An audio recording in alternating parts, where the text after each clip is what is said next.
Baghdad کا میں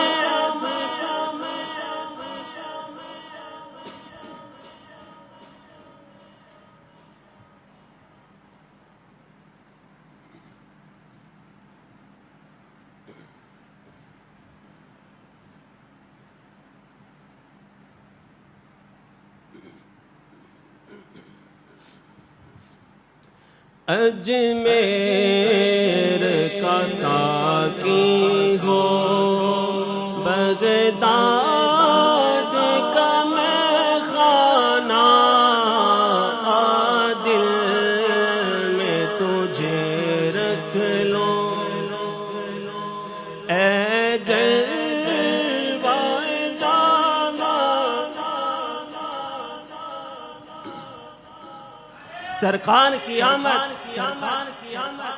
آقا کی آمد، سرور کی آمد۔ الحمدللہ انتظار کی گھڑیاں ختم ہوئی۔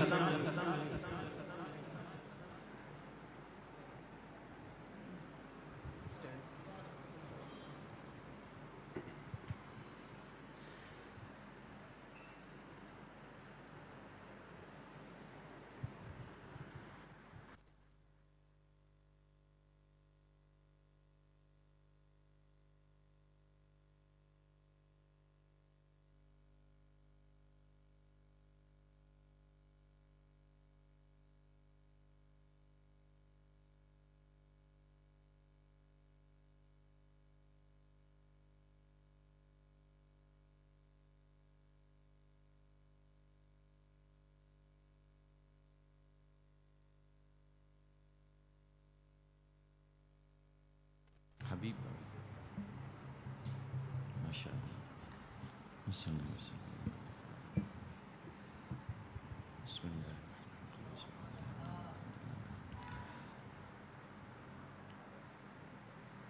الحمد للہ الحمد للہ الذی اعلی منزلة المؤمنین بکریم خطابہ ورفع درجة العالمين بفهم معاني كتابه وخص المستنبتين منهم بمزيد الإصابة وصوابه والصلاة والسلام على من اختص بالخلق العظيم أما بعد قال تعالى في القرآن المجيد والفرقان الحميد قل إن كان آباؤكم وأبناؤكم وإخوانكم وأزواجكم وعشيرتكم وأموال اقترفتموها وتجارة تخشون كسادها ومساكن ترضونها أحب إليكم من الله ورسوله وجهاد في سبيله فتربصوا حتى يأتي الله بأمره والله لا يهدي القوم الفاسقين وقال النبي صلى الله عليه وسلم ثلاث من كن فيه وجد حلاوة الإيمان أن يكون الله ورسوله أحب إليه مما سواهما وأن يحب المرء لا يحبه إلا لله ورسوله وأن يكره أن يعود في الكفر كما يكره أن يقذف في النار أو كما قال صدق الله وصدق رسوله النبي الكريم الأمين قال الله تبارك وتعالى في شان حبيبه الكريم إن الله وملائكته يصلون على النبي يا أيها الذين آمنوا صلوا عليه وسلموا تسليما اللهم صل على سيدنا ومولانا محمد معظم الجود والكرم وآله وبارك وسلم صلاة وسلاما عليك يا سيدي يا حبيبي يا رسول الله. اللہ تبارک و تعالی جل جلالہ وعم نوالہ واتم برہانہ واعظم شانہ وجل اسمہ کے انتہائی مختصر سی حمد و ثنا اور اس کے پیارے حبیب حضور سرور کائنات زینت بزم کائنات مغفر موجودات غم گسار زمان دستگیر جہاں قائد المرسلین خاتم النبیین احمد مجتبی جناب محمد مصطفیٰ صلی اللہ تعالی علیہ وسلم کی بارگاہ گوہر بار میں ہدیہ درود نظر کرنے کے بعد رب ذوالجلال کی بارگاہ میں آج کی اس مبارک رات میں رحمتوں برکتوں والی رات میں چونکہ آج بھی شب پیر ہے اور شب پیر ہی سرکار کا مولود مبارک کا دن ہے اور جس رات یہ محفل سجائی گئی ہے اتنی رحمتوں برکتوں والی رات ہے کہ حضور نے ہر پیر کے دن روزہ رکھا. پوچھا گیا کہ سرکار پیر کو کیوں روزہ رکھتے ہیں؟ فرمایا یوم ولدت فیہ، اس دن میں پیدا ہوا تو کیوں نہ میں اپنے رب کا شکر ادا کروں. اور ساتھ ساتھ جب بات پیر کی چلی تو ایک اہم آپ کو آج کی رات کا ایک عمل ایک وظیفہ وہ بھی میں آپ کی سماعتوں کی نظر کرتا چلوں. شب پیر کے حوالے سے احیاء العلوم میں اور غنیت الطالبین میں ایک عمل نقل کیا ہے جس کی کوئی مشکل ہو، کوئی حاجت ہو، کوئی پریشانی ہو، کوئی اگر اسے کوئی اس کی مصیبت آن پڑی ہو، اس مصیبت سے نجات کے لیے قضاء حاجت کے لیے ایک صلاۃ الحاجات خود سرکار دو عالم صلی اللہ علیہ وسلم نے شب پیر کے حوالے سے روایت ہمیں تعلیم فرمائی. چنانچہ حضرت انس رضی اللہ تعالی عنہ اس کے راوی ہیں. آپ فرماتے ہیں کہ حضور سرور کائنات صلی اللہ تعالی علیہ وسلم کا فرمان ہے، طریقہ سماعت فرمائیے گا بغور.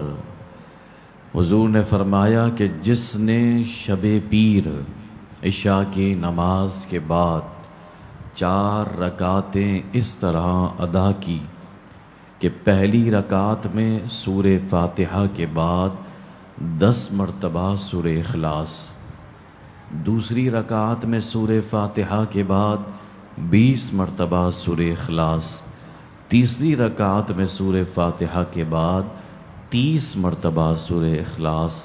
اور چوتھی رکعت میں سورہ فاتحہ کے بعد 40 مرتبہ سورہ اخلاص یہ پڑھی جائے، یعنی ہر رکعت میں 10 کا اضافہ کرتا رہے. اور پھر نماز کے بعد 75 مرتبہ دو زانو ہو کر حضور کی بارگاہ میں درود و سلام کے نذرانے پیش کرے. آج کی مبارک شب کی نسبت سے اور اس عمل کو حضور کی بارگاہ میں اس کا ہدیہ ایصال کرے اور پھر جو دعا مانگے حضور نے فرمایا اللہ اس کی دعا قبول فرمائے گا. تو آج کی اس مبارک شب کے صدقے اللہ تعالی ہمیں قرآن و سنت کی فہم و تفہیم، اس کے ابلاغ و تبلیغ اور اب ہمارے جتنے زندگی کے دن رہ گئے ان بچے کچے ایام کو اللہ تعالی اپنی اطاعت، فرما برداری، تقوی پرہیزگاری اور بالخصوص پیارے رسول، اصحاب رسول، آل رسول سے وفاداری کرتے ہوئے پورے کرنے کی توفیق عطا کریں. زندگی ہم میں سے کئیوں کی آخری مرحلے میں ہے. یہ اور بات ہے کہ ہماری کسی کی داڑھی سفید کسی کی کالی ہے، لیکن موت کالی سفید داڑھی کو نہیں دیکھتی. جوان بھی جاتا ہے، بچہ بھی جاتا ہے، سب جاتے ہیں، یہ اللہ کے علم ازلی ابدی میں ہے کہ اب کس کے دن کم ہیں، کس کے دن زیادہ ہیں، کس کی یہ آخری ربیع الاول ہے اور کسے مزید دیکھنی ہے۔ لیکن دعا یہی ہے، ہم گناہگار ہیں، بدکار ہیں، خطاکار ہیں، خار ہیں، بدکار ہیں، ڈوبے ہوئے ذلت میں ہیں، کچھ بھی ہیں، لیکن اے اللہ تیرے محبوب کی امت میں ہیں۔ تو دعا یہی ہے کہ اے مولا، جب بھی ہمارا وقت اجل ہو، آخری لمحات ہوں، آخری گھڑیاں ہوں، تو ہم پر تیرا ایسا فضل ہو کہ تیرے محبوب کے روضے پر حاضری کا شرف ہو جائے، حضور کے قدموں میں گنبد خضرا کے سائے میں ہم بیٹھے ہوں، حضور کے جلوے ہماری نظروں میں ہوں، درود و سلام کے ترانے ہمارے لبوں پہ ہوں، اور اسی حالت میں شہادت والی موت نصیب ہو جائے، اور گنبد خضرا کے عین سامنے جنت البقیع میں برزخی ایام تا صبح قیامت ہمیں گزارنے کی سعادت نصیب ہو جائے۔ بروز محشر جب جوق در جوق لوگ اپنی قبروں سے اٹھ رہے ہوں، 70 مردے اپنی قبر سے اٹھ کر میدان محشر کی طرف رواں ہوں، تو ہماری یہ خوش نصیبی ہو، یہ سعادت ہو ہماری کہ آج جس طرح ہم حضور کا میلاد جوش و خروش سے مناتے ہیں، ریلیاں جلد سے جلوس نکالتے ہیں، تو رب کریم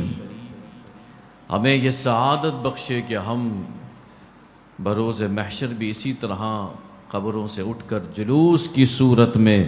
مرحبا یا مصطفیٰ کی صداؤں کے ساتھ حضور کی اقتدا میں میدان محشر جا رہے ہوں۔ اللہ پاک ہماری یہ دعا اپنی بارگاہ میں مقبول فرمائے۔ سب سے پہلے میں اس مسجد کی پوری انتظامیہ، بالخصوص یہاں کے امام و خطیب حضرت علامہ ارشد قادری اتاری صاحب اور ہمارے حبیب بھائی اور جتنے بھی ان کے ساتھ معاونین ہیں، مددگار ہیں، دامے، درہمے، قدمے، سخنے، جس نے جس طرح بھی اس ادارے کو، بالخصوص سیلانی ویلفر کی اس ادارے کو، قبلہ علامہ بشیر فاروقی صاحب، ان کے تمام رفقا، اللہ پاک ان سب کو دین و دنیا کی بھلائیاں عطا فرمائے۔ اس محفل کو سجانے میں، اس جگہ کو آباد کرنے میں جن احباب نے جس طرح بھی حصہ ملایا، اللہ پاک ان سب کو حضور کی میلاد کی برکتیں نصیب فرمائے۔ آج جو اس مبارک محفل میں جمع ہوئے، رب کریم اپنے حبیب کے صدقے طفیل اس محفل میلاد کی برکتیں ہر آنے والے کو نصیب فرمائے۔ یہ بڑی سعادتوں کی بات ہے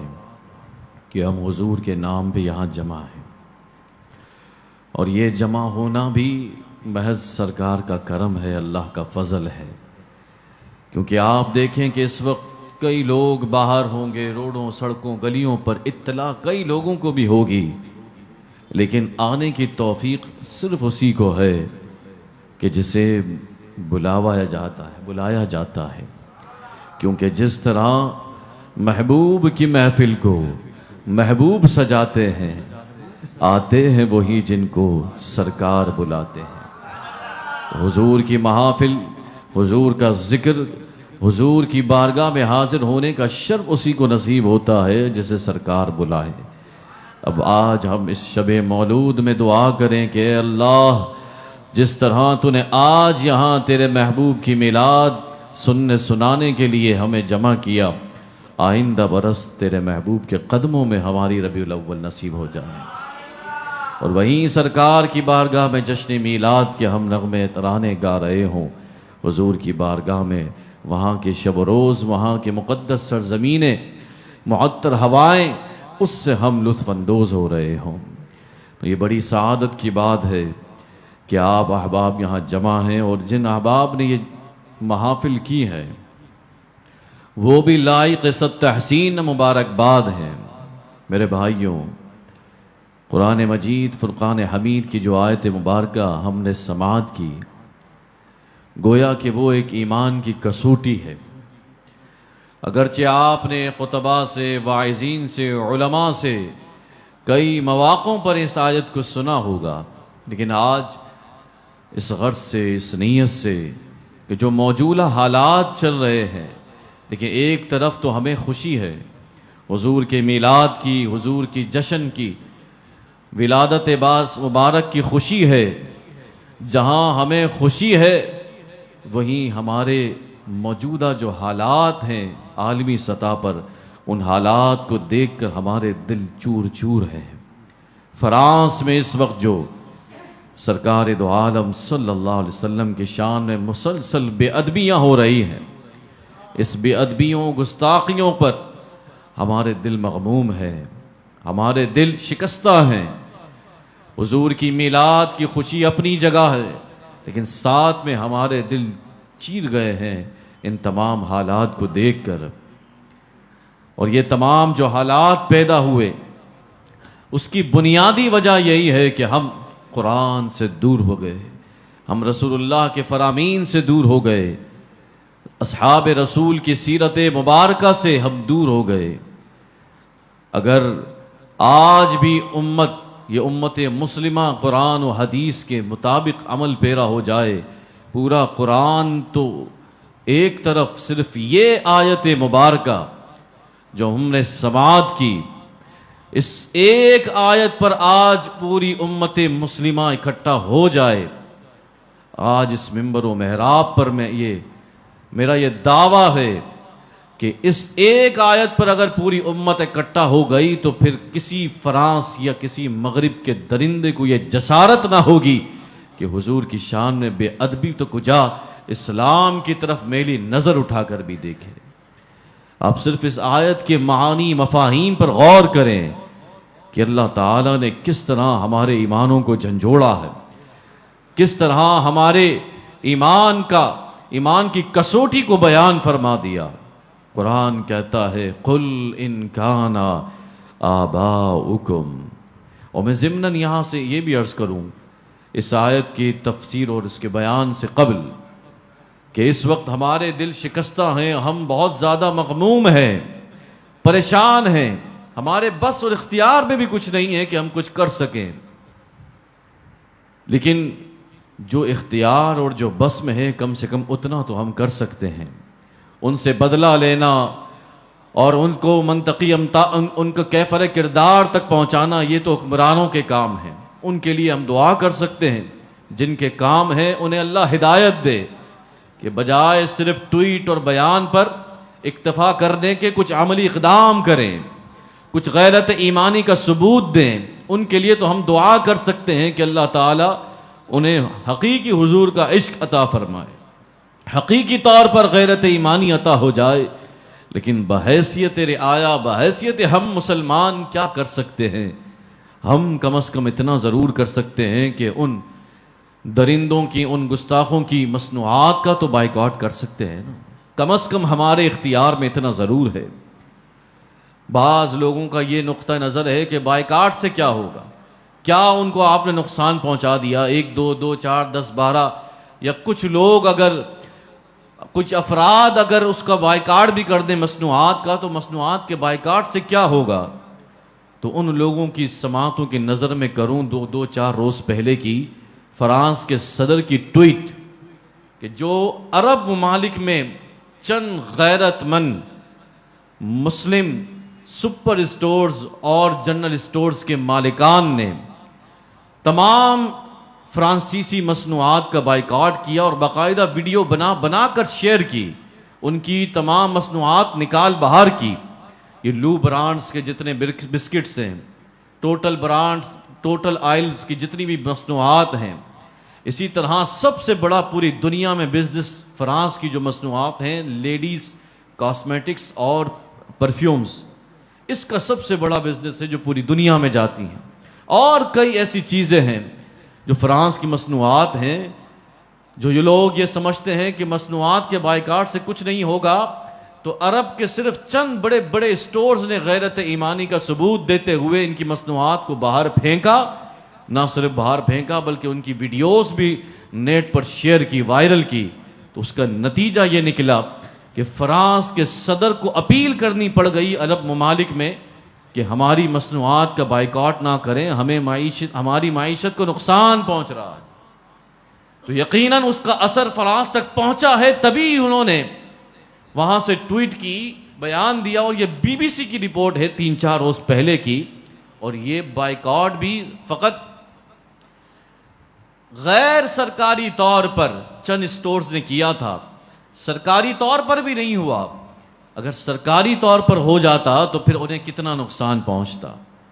تو ہمارے اختیار میں کیا ہے کہ ہم اپنے طور پر اپنی غیرت ایمانی کا ثبوت دیں، فائدہ ہو نہ ہو. آپ کے لو برانڈ کی مصنوعات یا فرانسیسی مصنوعات کو چھوڑ دینے سے، محض آپ فرد واحد کے چھوڑ دینے سے فائدہ ہو نہ ہو، لیکن اتنا ضرور یاد رکھیے کہ جب حضرت ابراہیم خلیل اللہ علی نبینا علیہ السلام کو نمرود نے آگ میں پھینکا، اس وقت وہ چڑیا بھی جانتی تھی کہ میری چونچ سے پانی بھر کر جو میں اس آگ جو آسمانوں کو چھو رہی ہے، اس آگ کو بجھا نہیں سکتی، میں اس آگ کو بجھا نہیں سکتی. وہ چڑیا جانتی تھی، لیکن پھر بھی وہ اپنی چونچ میں پانی بھرتی اور اس آگ میں پھینکتی، صرف اس غرض سے کہ میرا شمار آگ لگانے والوں میں نہیں بلکہ آگ بجھانے والوں میں ہو جائے. میرا شمار حضور نبی کے دشمنوں میں نہیں بلکہ نبی کے چاہنے والوں میں ہو جائے. میرا شمار نبی سے محبت کرنے والوں میں ہو جائے. تو ہر شخص کو اپنی قبر میں اپنا حساب دینا ہے، اور مر کر جب قبر میں جائے گا تو 2 سوالوں کے بعد بھی جان نہیں چھوٹے گی. من ربو کا اگر جواب صحیح دے بھی دیا تب بھی جان نہیں چھوٹی، ما دینوں کا جواب صحیح دے دیا تب بھی جان نہیں چھوٹے گی. جب تک اس بات کا جواب صحیح نہیں دیا، ما کنت تقول فی حق ھذا الرجل، بتا اس پیغمبر کے ساتھ تو نے دنیا میں کیا وفاداری کی ہے. اگر اس جواب میں کامیاب ہوا تب تو پاس ہوگا، ورنہ معاملہ پھر وہیں کا وہیں اٹکا رہے گا. تو ہر شخص کو اپنی قبر میں جانا ہے تو وہ اپنا حساب دے گا، کم از کم اپنے حصے کا کام ضرور کرے. شکوہ شب تاریک سے تو بہتر ہے اپنے حصے کے چراغ جلا جائے. تو فرانسیسی مصنوعات کا بائیکاٹ ہمارے اختیار میں ہے، ہم وہ کر سکتے ہیں، کریں. اور سنیں اب قرآن پاک کی جو آیت مبارکہ ہم نے سماعت کی، اللہ تعالیٰ نے کیا ارشاد فرمایا. قل ان کان آباؤکم، اے محبوب آپ ان سے فرما دیں، یہ ہم سے خطاب ہے، ہم گناہ گاروں سے خطاب ہے، ہم ایمان والوں سے خطاب ہے، بے ایمانوں سے خطاب نہیں ہے. بے ایمان تو وہ ناری ہے، جہنمی ہے، لیکن ہمارے ایمان کی کسوٹی ہے. ہمیں حکم دیا کہ قل ان کان آباؤکم، اے محبوب آپ ان سے کہہ دیں تمہارے باپ، وابناؤکم تمہاری اولادیں، واخوانکم تمہارے بھائی، وازواجکم تمہاری عورتیں، وعشیرتکم تمہارا کنبہ، واموال اقترفتموہا تمہاری کمائی کے مال، وتجارت تخشون کسادہا اور تمہارا وہ مال جو تم کماتے ہو اور جو تمہیں ہمیشہ اس کے ضائع ہونے کا خوف لگا رہتا ہے، ومساکن ترضونہا اور تمہاری رہائشیں، پراپرٹیاں، مکانات. یہ 8 چیزیں گنوانے کے بعد اللہ تبارک و تعالی فرماتا ہے احب الیکم من اللہ ورسولہ. اگر یہ تمام چیزیں اللہ اور اس کے رسول اور جہاد کرنے سے زیادہ تمہیں محبوب ہیں، یعنی ان تمام چیزوں سے تمہاری محبت اللہ رسول سے زیادہ ہے، تو پھر کیا کرو؟ فرمایا فتربصوا حتی یأتی اللہ بامرہ، پھر تم اللہ کے عذاب کا انتظار کرو. واللہ لا یہدی القوم الفاسقین، اور اللہ تعالیٰ فاسق قوم کو ہدایت نہیں دیتا. تو یہ 8 چیزیں اللہ رب العزت نے گنوائی. اب آپ دیکھیں کہ فطری طور پر ہم بتقاضۂ بشریت جب بھی ہم دین سے دور ہوتے ہیں یا جب بھی ہم اللہ رسول کی نافرمانی کرتے ہیں تو انہی 8 چیزوں میں سے کسی ایک کی وجہ سے ہی اللہ کی نافرمانی کرتے ہیں. کبھی انسان دین پر عمل کرنا چاہتا ہے تو ماں باپ کی محبت رکاوٹ آ جاتی ہے، آڑے آ جاتی ہے۔ کیا ایسا نہیں ہے کہ آپ دین پر عمل کرنا چاہتے ہیں، کوئی شریعت کا کام کرنا چاہتے ہیں، کبھی ایسا بھی ہوتا ہے کہ ماں باپ، اگرچہ ماں باپ کا درجہ قرآن و حدیث میں بلند و بالا، انسان پر سب سے زیادہ حق اس کے ماں باپ کا، بیوی بچوں سے زیادہ حق اس کے ماں باپ کا۔ باپ کے بارے میں فرمایا کہ تیرا باپ راضی تو تیرا رب راضی۔ ماں کے بارے میں کہا کہ تیری ماں کا مقام تیرے باپ سے بھی 3 گنا زیادہ۔ اتنا بڑا مرتبہ اور مقام، حتیٰ کہ ایک موقع پر سرکار دو عالم صلی اللہ علیہ وسلم کی بارگاہ میں ایک صحابی حاضر ہوئے، عرض کیا رسول اللہ میں نے اپنی ماں کو کاندھے پر بٹھا کر حج کرایا، طواف، عمرہ، سعی، تمام چیزیں اپنی ماں کو کاندھے پہ بٹھا کر حج کرایا، کیا بتائیے کہ میں نے اپنی ماں کا حق ادا کر دیا؟ حضور نے فرمایا کہ حق تو کجا، تو نے اس ایک رات کا بھی حق ادا نہیں کیا جس رات تو پیشاب میں آلودہ تھا اور تیری ماں نے تیرا کپڑا بدلا تھا، اس ایک رات کا بھی حق تو ادا نہ کر سکا۔ تو ماں کا حق تو اتنا بڑا اور بلند ہے، لیکن شریعت، اللہ رسول کے فرمان کے آگے اگر ماں باپ کا بھی حکم آ جائے تو اسے فوقیت نہ دی جائے۔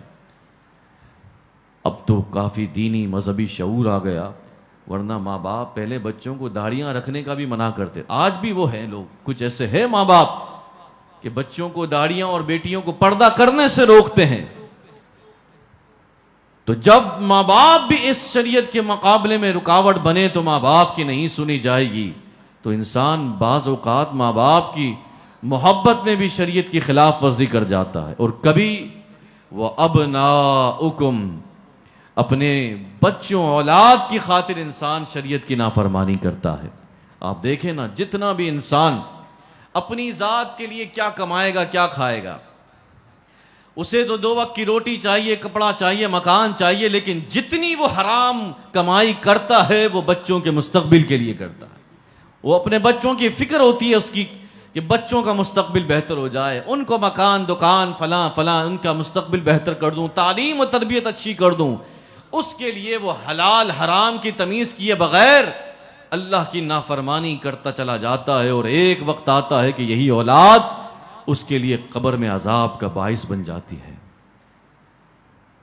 تو اپنی اولاد کی وجہ سے وہ انسان نافرمان ہوتا ہے، جبکہ حضور علیہ الصلوۃ والسلام نے فرمایا کہ 3 چیزیں ہی ایسی ہیں کہ جو انسان مرنے کے بعد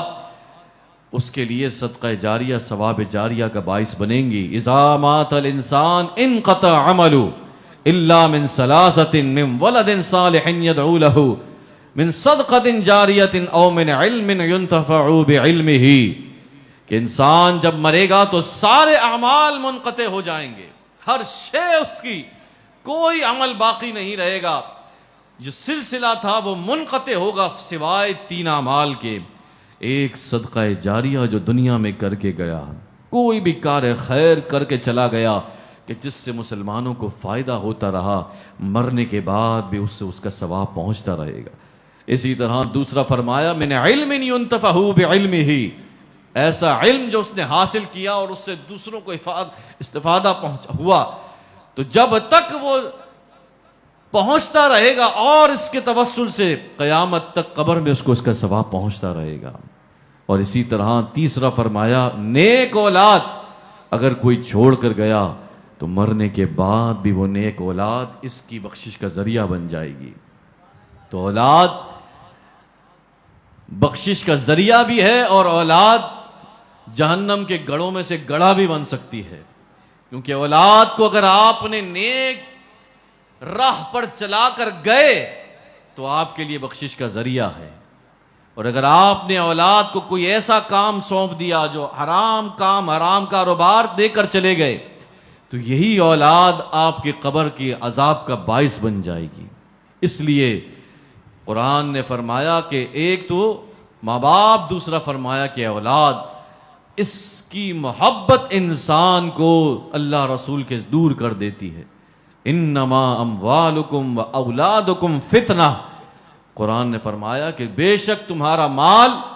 تمہاری اولاد یہ آزمائش ہے، فتنہ ہے۔ اسی کی وجہ سے انسان گمراہی میں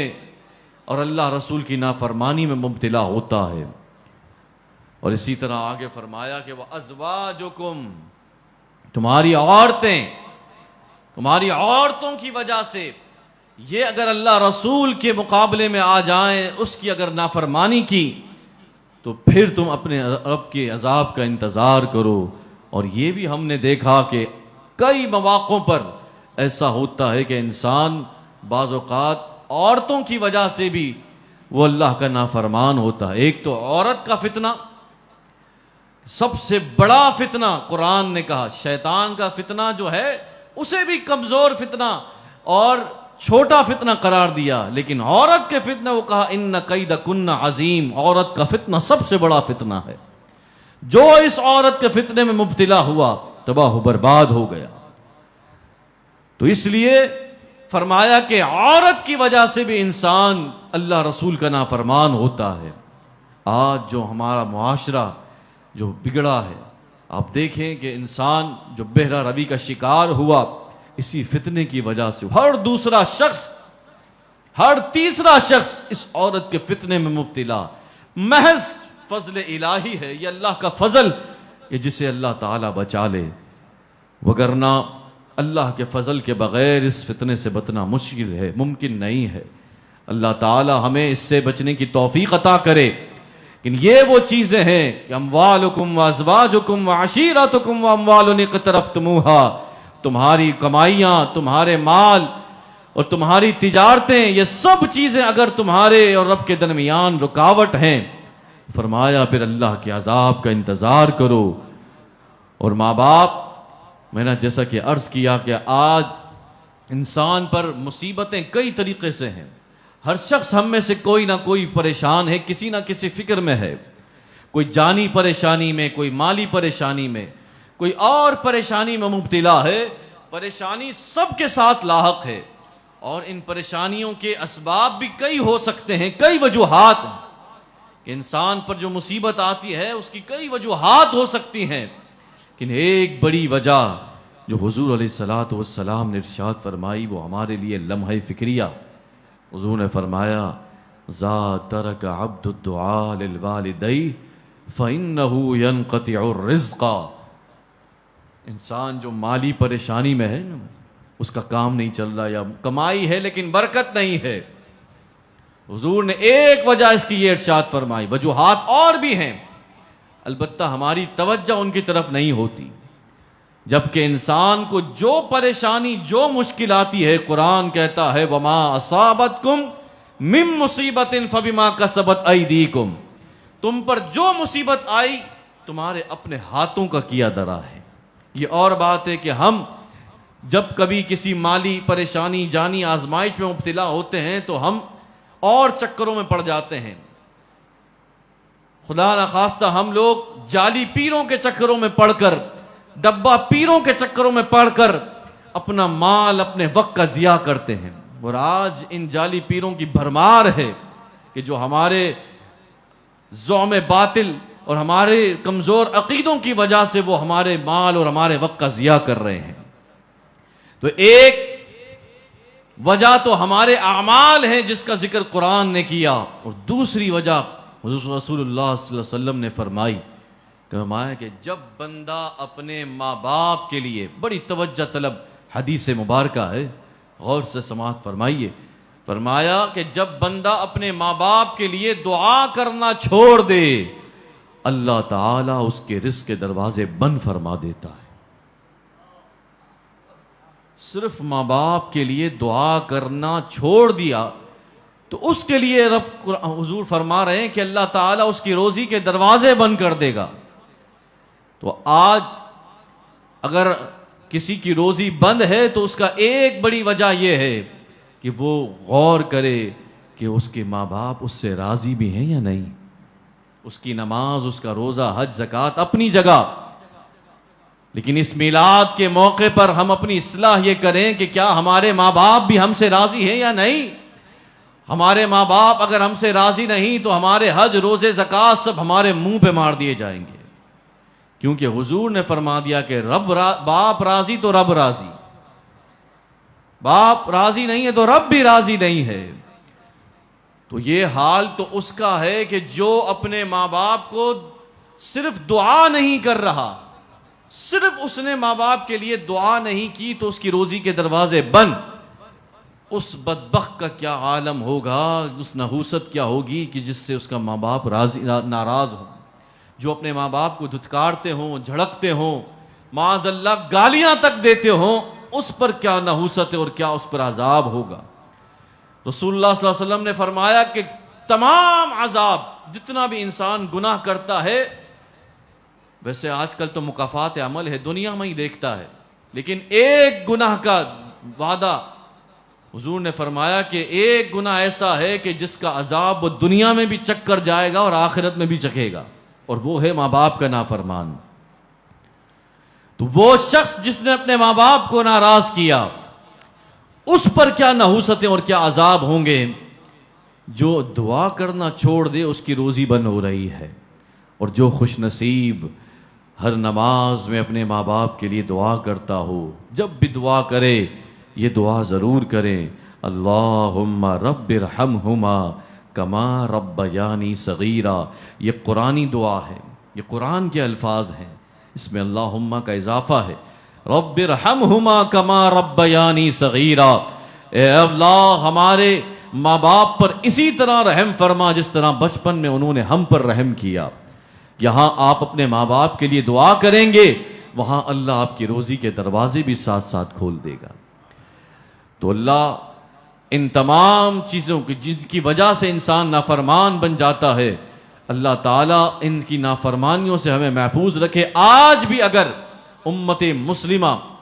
ان تمام چیزوں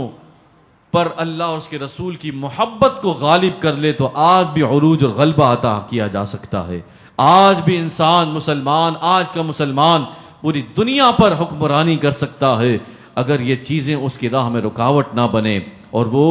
اللہ اور اس کے رسول کی محبت کو اپنے اوپر غالب رکھے. لا یؤمن احدکم حتی اکون احب الیہ من والدی وولدہ والناس اجمعین. تم میں سے اس وقت تک کوئی مومن نہیں ہو سکتا جب تک اس کے ماں باپ, اس کی اولاد, حتیٰ کہ ہر شے سے زیادہ حضور نے فرمایا میں اسے محبوب نہ ہو جاؤں.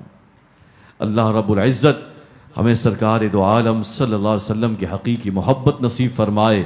اور ہر شے پر حضور کی محبت کو غالب, اللہ اور اس کے رسول کی محبت کو غالب رکھنے کی توفیق عطا کرے اور ہمیں ہر قسم کی نافرمانیوں سے محفوظ رکھے. اور اس میلاد کے موقع پر جب ہم کسی ہمارے عزیز کی میلاد ہوتی ہے,